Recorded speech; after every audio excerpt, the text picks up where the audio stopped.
Welcome back to Persona Q Shadow of the Labyrinth. Last time we took care of a request back in the End of a Pride exhibit and fused a whole bunch of personas. So this time we're going to be heading back into the clock tower for the 5th floor, which I like to call Team Rocket Hideout Redux. You'll see why once we get there. But before that, I just want to show what party that I've gone with. I did all of this off screen just for the sake of making things faster. So I've chosen this party here. Admittedly, bringing Zen at this point in the game is not all that great, since basically, Zen being in the party means we're not progressing towards an extra Persona upgrade, because Zen doesn't get one. The best he gets is King Card at level 63. So, yeah, objectively speaking, it's probably best to hold off on using Zen for now, but I want to give him more screen time. This is pretty much his time to shine in terms of the plot, after all. And as for everyone else, I've gone with Naoto, Aigis, Akihiko, and, of course, Gary Stu, because he has to be in the party. Speaking of which, I've actually given Gary Stu the Almighty Badge, which I got from that last side quest. The Almighty Badge increases all other stats by 10 and HP and SP by 100. This thing is just ridiculous, as you can see. With the Almighty Badge, he's actually faster than Akihiko, which means I've given him Kartakeya for Bloody Vanguard and Lynx. This freed up Akihiko for the Absorb Ice persona Byakko, and Aigis has Cert. We're going to be demoing quite a few new personas in this part. Naoto's still got Alice, Zen doesn't need one, and Fuka still has... Actually, could I... No, wait, I got rid of my other Navigator personas. I will say the Giro McCullough that I fused, despite being only level 45, is still pretty solid. Immunity buffer is nice, as is in Pure Reach Toxic Slice.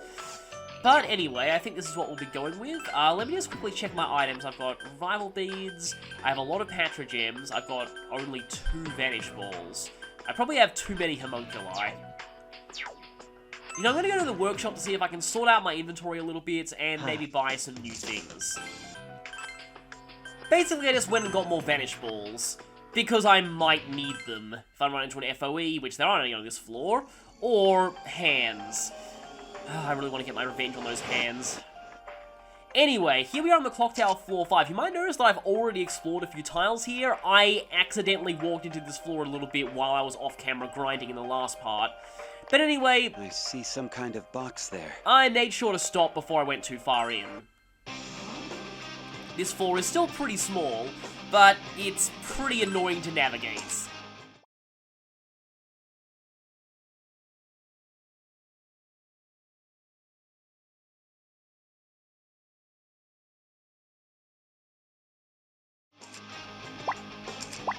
And you'll soon find out why.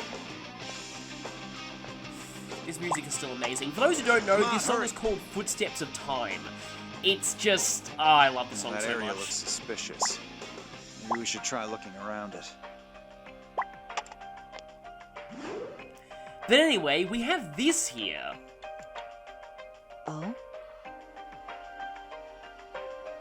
Yeah, that one. You might have been wondering what we could do with that, seeing as we already got 100% map completion there.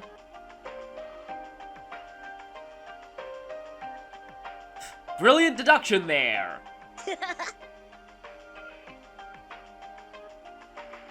Excuse me.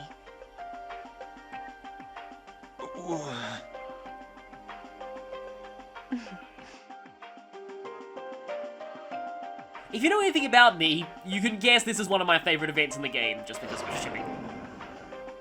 Yes, Kanji and Naoto ride an elevator together.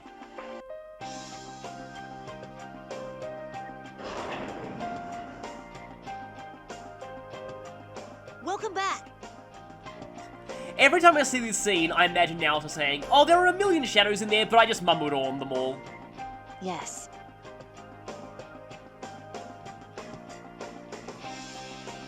Yeah, sure. Oh, Ken. Yeah, you're not exactly familiar with this kind of thing. Yeah, you'll understand that. Please stop that. Someday. So, this elevator, as they said, will take you back down to the first floor if you use it. We can actually try using it now. And here we are back on the first floor.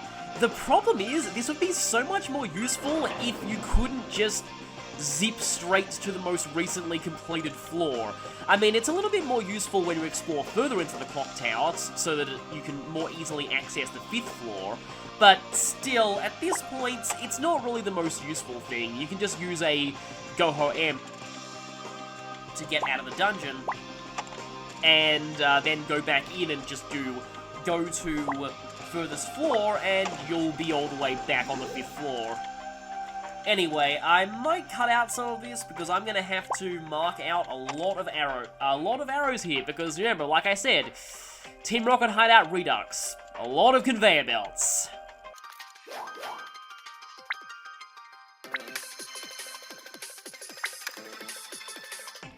Okay, from here forward is the only way we can go. There seems to be a switch up ahead. What should we do? And another switch. Yes, they're going to be switches interacting with floor conveyor belts. I think I've got this path marked out, right? Yes, I have.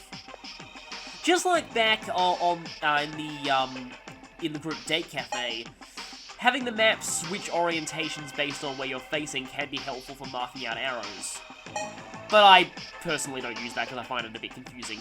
So, there is a 9 switch here, and I don't think, no, the numbers do go up to 9, which is not a mighty number, as much as they wished it was. Well, it's mighty if you're a certain adventuring party from Wildmount. Not so much if you're trying to make a success of Mega Man. Yeah, I still feel like it was just a case of, Keiji Inafune was, like, definitely more of a, I forget his exact role in the Mega Man games, but he wasn't really a programmer, and I'm not sure he could really handle doing the whole game by himself. But anyway, we've mapped out this entire area, so we have a 9 switch here.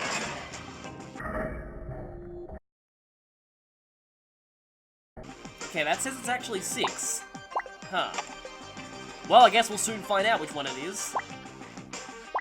The line isn't really visible. Normally there's a line over what part of the number is indicating it's either a 6 or a 9. Anyway, so that's 1, 2, 3, 4, 5... Yep, it's a 6.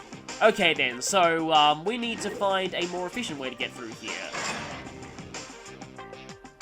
Remember that spaces moved over while you're on a conveyor belt do not count towards the total. So for example, that only counts as 1. That's 2, that's 3, 4, 5, and now I can get through. That one was pretty simple, but the next ones definitely won't be. Also, thank you, Kronos, for putting a convenient shortcut right there. Projecting large amounts of fishiness. Then again, he does kind of want us to get to him.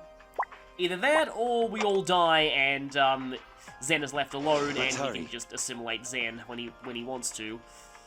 Either way, he wins, unless we stop him. Huh? 3 strong ones? Aren't you guys kinda in trouble now? A tank shadow.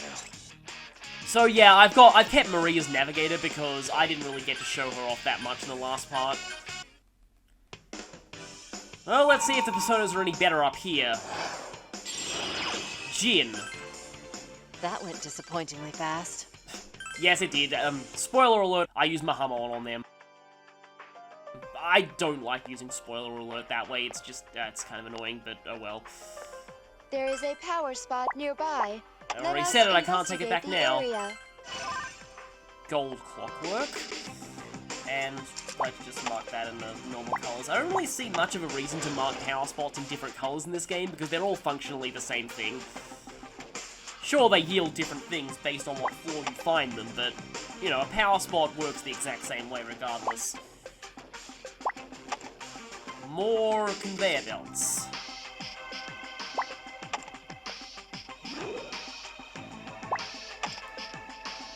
I found some sort of activation device.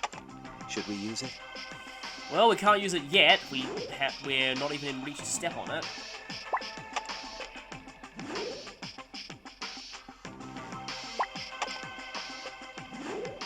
And we have a second door here. We should be able to pass through that wall. Can you see it?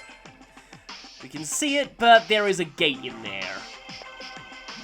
I found a switch. Yes, this is going to be another one of those double gate puzzles. We might not have enough steps to reach one gate, but we'll be able to reach a different gate. And through that gate, we'll be able to reach the one that we need to go through. And that one is definitely a 9.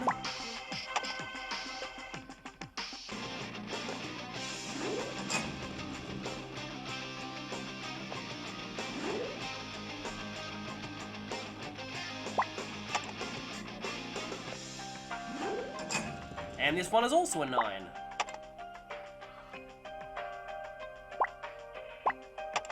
Right now, obviously, I'm more focused on filling out the floor than I am figuring out the switch puzzle.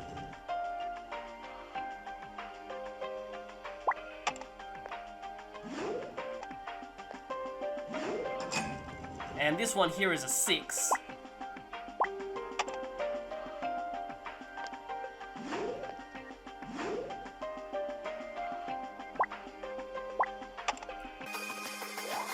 There's an activation device here. Should we see what it does?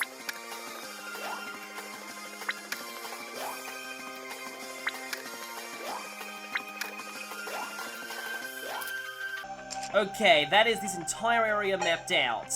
And as you can see, it's kind of a nightmare to navigate. So, we need to get through, I think we'll try and get through this door up there first, because that will open up a few shortcuts. There seems to be a switch up ahead. What should we do? Okay, so 9. 1, There seems to 2. be a switch up ahead. What should we do? We can renew the 9 here. We're back up to 9. 8. That will I force found us some to step sort on of activation 6. device. Should we use it? So wait, 6. We're at 5 now. 4. 3. 2. Huh? And new enemy These type. strong I was ones? waiting for one of these. And I don't have data on all of them. I wonder what's written on those panels. Yeah, I wonder that too. But anyway, we have the Jotun of Grief here, which is weak to electricity. They seem to be spasming around a lot more than the Jotuns from earlier floors. It's kind of freaking me out. But anyway, the Jotun of Grief. Let's just go ahead and use a bolt link on one of them. Yeah, I suppose you can set up a circle. I forget what these things actually do. I think I'll give them a chance to actually do stuff before I go straight for an instant death skill. I can go for Thunderclap to hit both of them.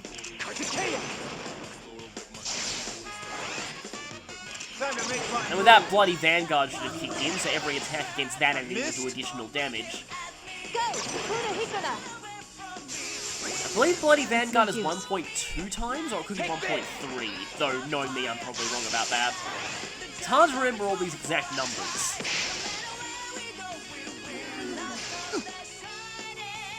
It is time. Palladian! Now, I don't think that should overwrite the earlier Bolt Link, that should still trigger it. Well, they still have Primal Force, and that should trigger another Link. Yes, it will. So, that was a good round of Link hits on that thing. Pretty low health, too. And I guess I can go for a Bolt Link on the other one. I think now, though, I might as well just go straight for the Mamuda-on. Or Mahama-on. Forget if these things resist either of those. I know... Yes, the Sigil does resist Dark. So I should go for Mahama-on. And I guess you'll just go for Thunderclap again.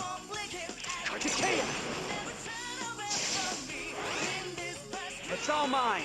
I have a lot of Link personas at this point, so I'm sure at this point you've realized just how good Link skills are in this game. And you'll definitely need to learn Link skills for Q2, because more party members learn those naturally. In particular, the female protagonist from Persona 3 Portable seems to specialize in Link skills in that game. It's weird that I'm not using Archiko's Zeodine very often, but that just goes to show that magic is not great in this game. Some people are saying that between this game and Fire Emblem Radiant Dawn, I've been playing a lot of games lately where magic is bad, but that will change, because the next game I plan to play is Trails in the Sky, where magic outclasses physical attacks by a, not exactly a really wide margin. Physical attacks are still okay in that game, magic is just a lot Need to be better. more careful. it's not as incredibly unbalanced as this one.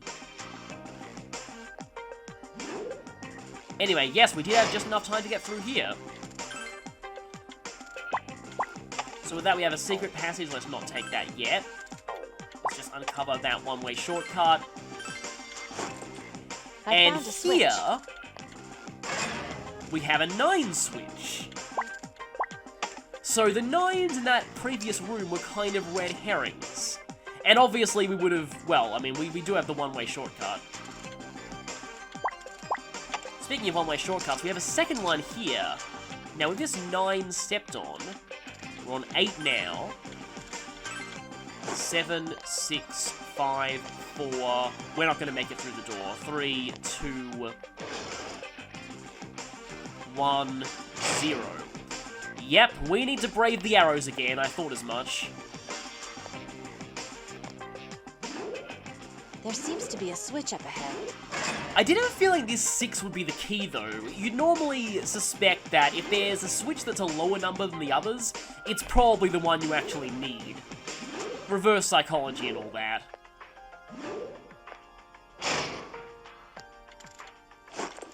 This part of the song's Might be a pretty great, switch too. nearby.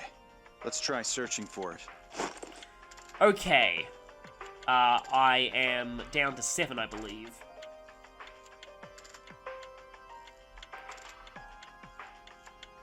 Hang on a second. 8, 7, 6, 5, 4. Perfection! That went disappointingly fast.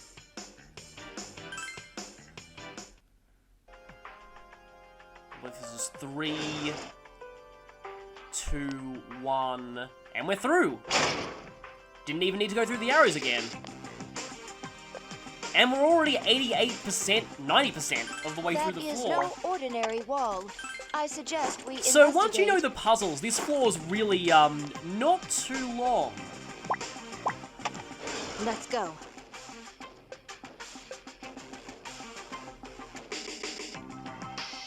I think our senpai have changed a bit. They always look so stern, but they seem softer now. Well, we had Senpai development last time, now it's time for Kohai developments. It's funny how they often leave Senpai untranslated, but they usually translate Kohai as underclassmen or junior. Bit of an interesting choice. I guess Senpai is a bit more recognizable these days, no doubt thanks to complete misuse. I thought of Mitsuru senpai as this perfect superwoman who could do anything, but she's still human. And she has a wisdom score that's practically non-existent, according to my headcanon D&D stats for everyone. But yeah, so, also, Garrostu would obviously say this, but it's also probably because Senpai is an honorific, whereas you don't call someone Kohai as an honorific. That'd be pretty insulting, actually. Ugh, you were making a total Junpei face just then. No, I believe that is called the Gary Stew face. And don't deny it, you love it. Sorry, Gary Stew. Haven't said that in a long Please time. stop using my name as a category. Well, it was worth it just to hear him say that. To be honest, though, I never exactly made the effort to approach Mitsuru senpai and the others either. They're only a year apart, but the stuff they're dealing with, it's on a whole other level. Well, she's pretty high up in the company that owns the school you go to, and pretty much started the whole shadow mess that you're dealing I was with. so afraid to say the wrong thing that I didn't even want to face them, let alone try to understand them. Thinking back on it, I was that scared without even knowing anything about those guys. I got irritated because of personal stuff too. The thing with my dad is still pretty complicated. Yeah, that thing. Can't really talk about it much here because I promise not to spoil anything from Persona 3 or 4. I kept seeing things through those filters and made arbitrary judgments based on that. Now I feel like I was never really seeing my senpai at all. Sometimes it does. Yeah, I really think so too. Thanks. Each of our senpai has their own crosses to bear, and their own strong convictions. I made it sound like real companions don't keep quiet about that. You need to share with us. But if they had, would I have even tried to listen to them? Yeah, it's good that she realizes this. They needed to change too, just as the seniors did. Still, unless I speak up directly, nothing will change. If you hold on, life won't change, as the song says. Oh my, Yuka-tan, you look so mature. And Junpei's about to get owned in 3, 2, 1. Don't tease me like that. But I learned some things from you too, Junpei. And a lot from you. Oh, that's not a good sign. Rise-chan and Fuka too. They all showed me different perspectives. I should be grateful. No. You're the one who taught me so much. And she was listening the whole time. You know, I was about to say, hey Fuka, you want to get in on this conversation? And she did. Thank you, Yukari-chan. This is getting kind of embarrassing. Thanks to you too. Ah, such beautiful friendship. I'm glad to be part of the group too. Jeez, now I'm really getting sorry I started this. Okay, everyone, group hug even though Fuka's a hologram. Come on, I said this is embarrassing. Why do you have to pile on too? Well, that's enough for this conversation. Okay then, let's hurry up and go rescue Ray-chan. And her blush just disappeared for like a second. And we got into an encounter immediately after that, of course we did. Here they come. 3 enemies. Switching to battle mode. You know what? You! How dare you interrupt that heartwarming conversation? You will now die for me! This had better work, otherwise I'm gonna be Leave it embarrassed. to me. And it did, good. If there was ever an appropriate time to use die for me, it was Disappointingly there. Fast.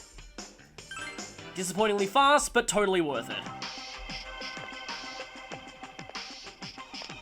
So yeah, really, there's not much left of this floor. I guess I could take this time to say, I actually really Found the like stairs. Michelle Ruff's Let's performance proceed. as Yukari.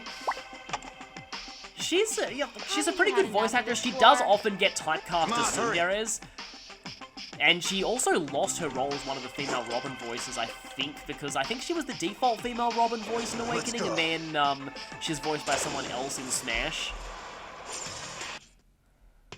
That went disappointingly fast. But let's go ahead and grab this chest. Yet another 100% map completion reward. Iron Pendants. That sounds like some kind of weird Iron Man crossover thing. Medium chance of negating stab. It's only one category of physical? That's kind of a shame. Let's hurry. I'm pretty sure that once Aigis upgrades her persona, she'll actually naturally have pierce immunity, so that's going to be pretty useless to her. Must be this way. So we might as well take a step onto the 6th floor, which is going to introduce a new gimmick. Uh-oh. What? Yep, FOEs are back. Hey!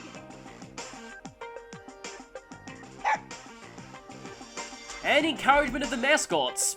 Yeah, Aigis does technically count as a P3 mascot, seeing as she's, on the title logo for Dancing, I always call it its Japanese name, which sounds kind of dumb.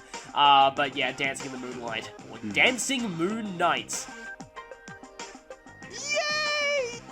I still remember the massive fandom explosion that happened when Persona 4 Dancing All Night was announced, which actually happened around the time this game was first announced too, and I think it actually hurt this game's reputation quite a lot. So, I might be able to cover some of this floor in this part, but I want to go back because I'm pretty sure that unlocks some Stroll conversations.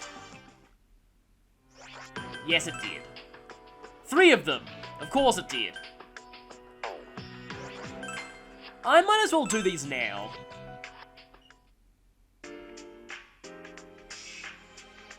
Yo!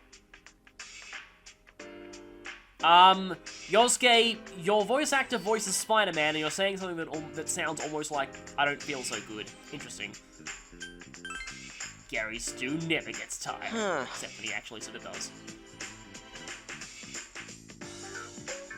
Yeah, the P4 crew isn't too familiar with the Reaper. That's because it was not even, like, it didn't even show up on the first playthrough in Vanilla Persona 4. In Golden, it shows up with a certain number of chests you open. Hey! Huh?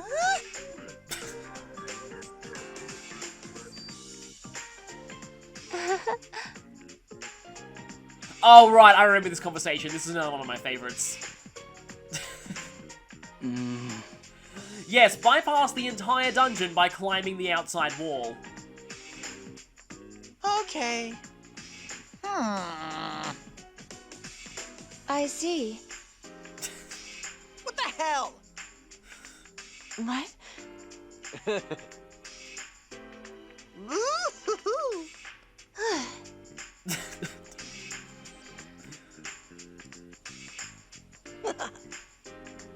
Huh? I can't believe this. Well, it's a rare moment where you see Naoto actually laughing.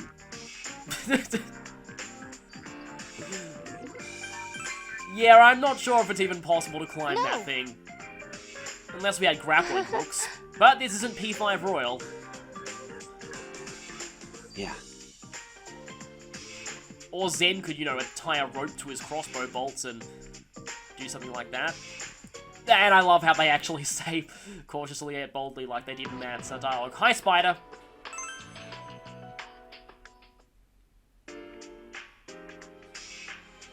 What's up? And hey, Kanji's back.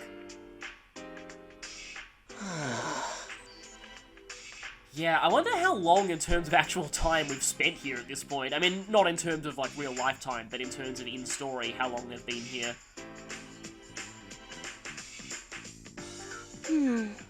Well, Shinjiro can make stuff sometimes.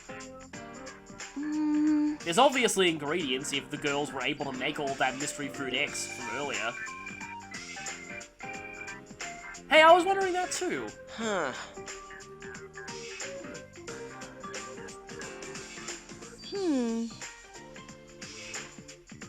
I'd probably estimate maybe a month or two. No more than that. That reminds me of how people often debate just how long the main character of Groundhog Day spent trapped in a loop. Apparently, canonically, it's about 10 years, but some people think he spent thousands of years there. Oh, by the way, here's another moment that I've been waiting for this whole time. You know what?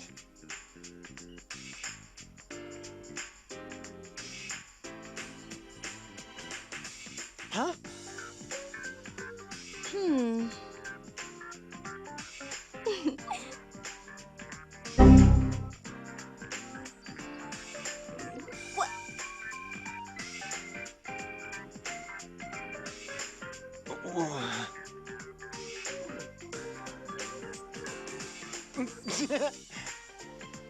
Oh, come on.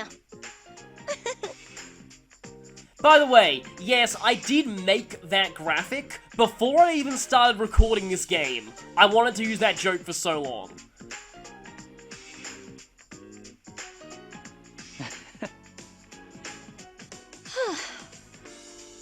Yeah!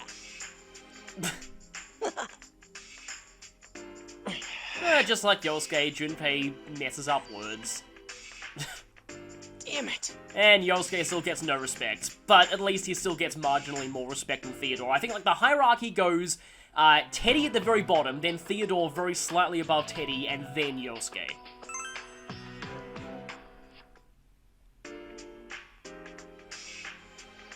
You in Wonderland. We actually don't have much reason to go back in there now.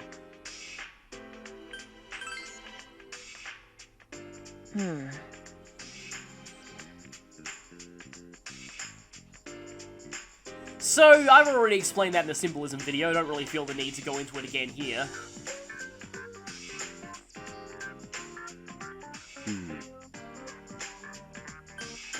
Let's see what Zen thinks about all this. Yeah, it is. Well, I'm glad I did the video, because the game doesn't really talk about it all that much.